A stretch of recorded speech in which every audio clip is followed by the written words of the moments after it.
Assalamualaikum dan salam Sarawakku sayang. Bersama saya Vivi Emiruzaika.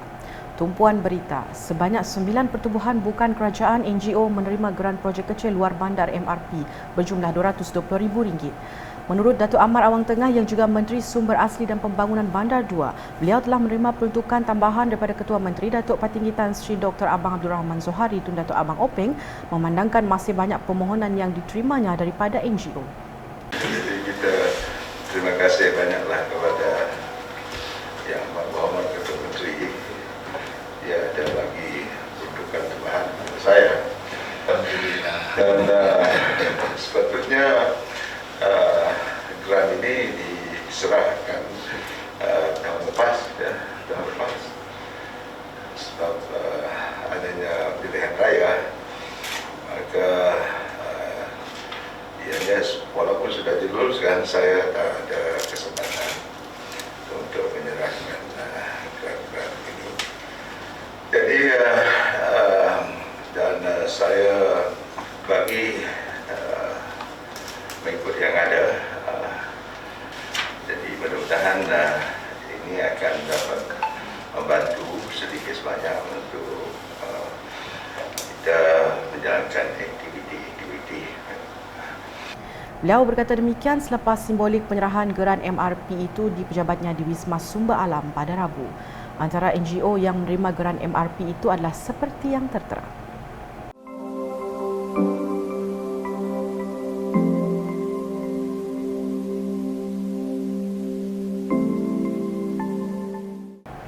Berita selanjutnya, tindak balas segera pasca banjir perlu diberikan perhatian sewajarnya dalam menghadapi musim tengkujuh ketika ini. Menurut Timbalan Ketua Menteri Datuk Amar Douglas Ugah Embas, perkara itu sangat penting bagi menyelesaikan segera masalah yang dihadapi rakyat, lebih-lebih lagi akibat banjir seperti isu hakisan, jambatan patah, jalan rosak dan lain-lain. Justru Jabatan Kerja Raya JKR perlu bertindak pantas terutama dalam menentukan kos pembaikan dan mengemukakan kepada kerajaan untuk kelulusan. Beliau berkata demikian ketika ditemui selepas menghadiri taklimat di Kementerian Infrastruktur dan Pembangunan Pelabuhan di Wisma Bapa Malaysia pada Selasa. Dalam pada itu, Datuk Amar Douglas yang juga Menteri Infrastruktur dan Pembangunan Pelabuhan turut menegaskan supaya projek infrastruktur yang sakit dapat dipulihkan segera. Seterusnya, sebagai persediaan menghadapi sebarang kemungkinan banjir, Lembaga Sungai-Sungai Sarawak LSS telah mengaktifkan bilik gerakan banjir. Menteri Pengangkutan Sarawak Datuk Sri Lee Kim Shin ketika lawatan kerja ke Barrage Sungai Sarawak pada Selasa berkata, bilik gerakan banjir akan menggerakkan aset dan bantuan sekiranya berlaku banjir. Beliau menambah sekiranya terdapat tanda air naik, LSS mempunyai siren di stesen telemetri yang akan memberi amaran kepada penduduk di kawasan itu supaya berpindah ke kawasan lebih tinggi. Ujar Datuk Sri Lee dengan ramalan cuaca kurang baik oleh Jabatan Meteorologi untuk beberapa hari ini, mereka yang tinggal di kawasan rendah perlu berwaspada dan sentiasa mengikut nasihat yang dikeluarkan pihak berkuasa. Mengulas lanjut lawatannya ke Barrage itu, kata beliau ia adalah untuk memastikan sistem kawalan dan stesen telemetrinya berfungsi dengan baik bagi menghadapi musim monsun timur. Jelas beliau, data hujan dan paras air dari kawasan tadahan Sungai Sarawak akan dihantar setiap 30 minit dari 20 stesen telemetri untuk operasi kawalan banjir yang berkesan. Sementara itu, Jabatan Meteorologi Malaysia (Met Malaysia) pada Rabu telah mengeluarkan amaran hujan berterusan di 11 buah kawasan di Sarawak mulai 12 hingga 13 Januari ini. Antara kawasan yang terjejas ialah seperti tertera.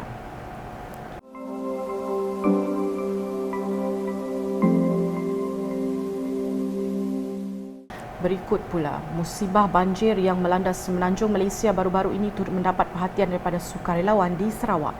Setiausaha Agung Pertubuhan Belia Kebangsaan Bersatu Sarawak Sabekas, Safiq Ahmad memberitahu, Sabekas berbesar hati bekerjasama dengan Malaysian Relief Agency Sarawak MRA dan agensi yang lain bagi menjayakan program sukarelawan keluarga Malaysia Misi Kemanusiaan Bantuan Banjir 2022.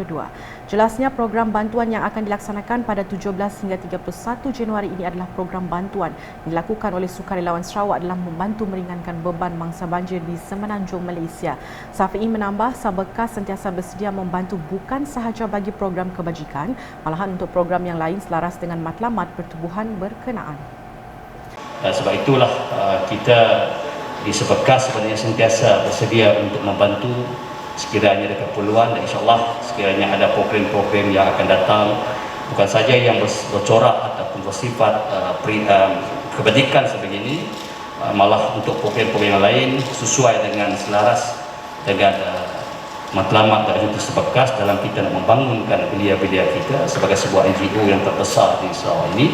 Berkaitan dengan belia, kita sentiasa terbuka dan bersedia untuk memberi kerjasama yang sewajarnya, dan mudah-mudahan dengan cara ini juga kita dapat menyumbang sama dalam segala usaha murni yang dilaksanakan, bukan saja di peringkat NGO, malah juga di peringkat agensi kerajaan sekalipun.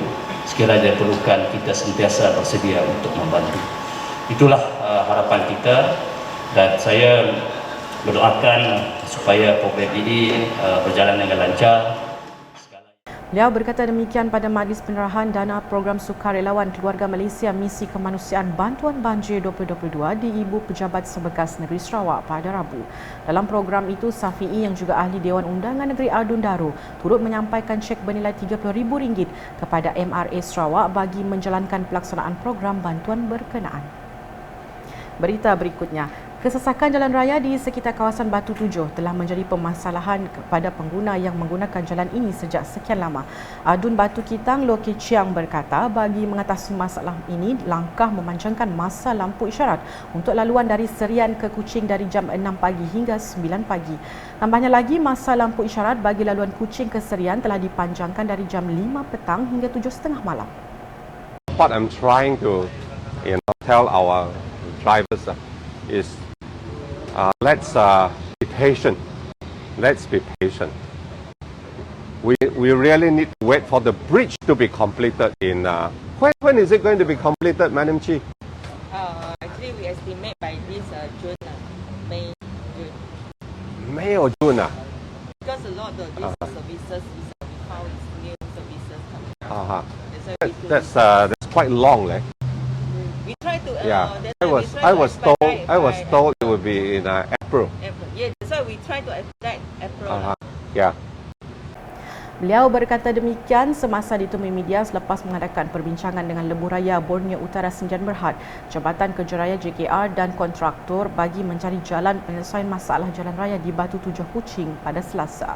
Dalam pada itu, Loh yang juga pengerusi Majlis Pembandaran Padawan MPP memberitahu beliau dan Adun Kota Sentosa Yap Yau Sin telah menerima banyak aduan berhubung dengan kesesakan jalan raya di kawasan Batu Tujuh ini.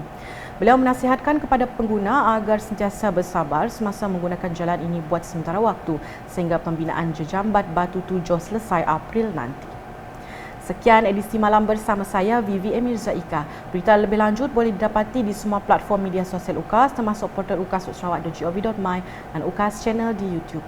Jaga kebersihan, keselamatan diri dan sentiasa amalkan SOP di mana sahaja anda berada bagi mengelak jangkitan COVID-19.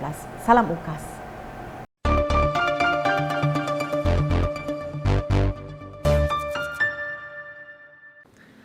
I would strongly advise those planning to return to their villages and longhouses in the interior to take strictest precaution in doing so, because we have noticed a lot of the cases in the interior is being imported from the urban area.